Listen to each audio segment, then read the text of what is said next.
మరో ఎన్నికల హామీ అమలుకు ఏపీ ప్రభుత్వం శ్రీకారం చుట్టింది.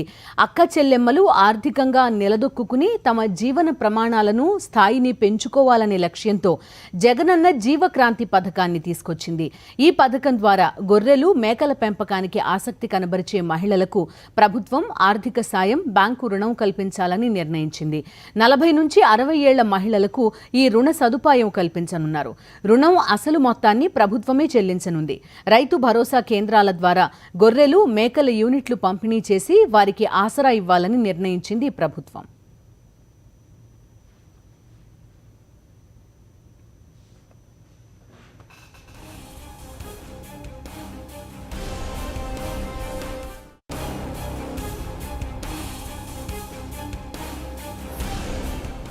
ఇందులో భాగంగా 1868.63 కోట్ల వ్యయంతో ఏపీ వ్యాప్తంగా సుమారు 2.49 లక్షల గొర్రెలు, మేకలను జగనన్న జీవక్రాంతి పథకం కింద పంపిణీ చేయనున్నారు.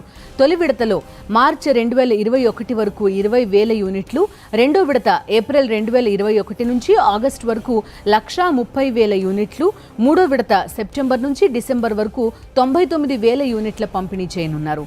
ఈ కార్యక్రమానికి నేడు క్యాంపు కార్యాలయంలో సీఎం వైఎస్ జగన్ శ్రీకారం చుట్టనున్నారు.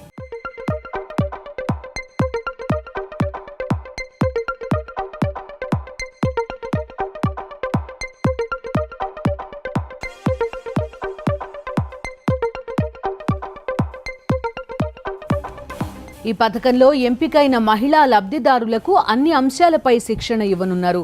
ఓ యూనిట్ ఖరీదును రవాణా, బీమా ఖర్చు కలుపుకుని 75,000గా నిర్ణయించారు. ఒక్కో లబ్ధిదారుడికి 1 యూనిట్ మాత్రమే పంపిణీ చేయనున్నారు. యూనిట్ల కొనుగోలు, పంపిణీలో ఎలాంటి అవినీతి, అవకతవకలకు తావు లేకుండా పూర్తి పారదర్శకంగా విధి విధానాలను రూపొందించారు.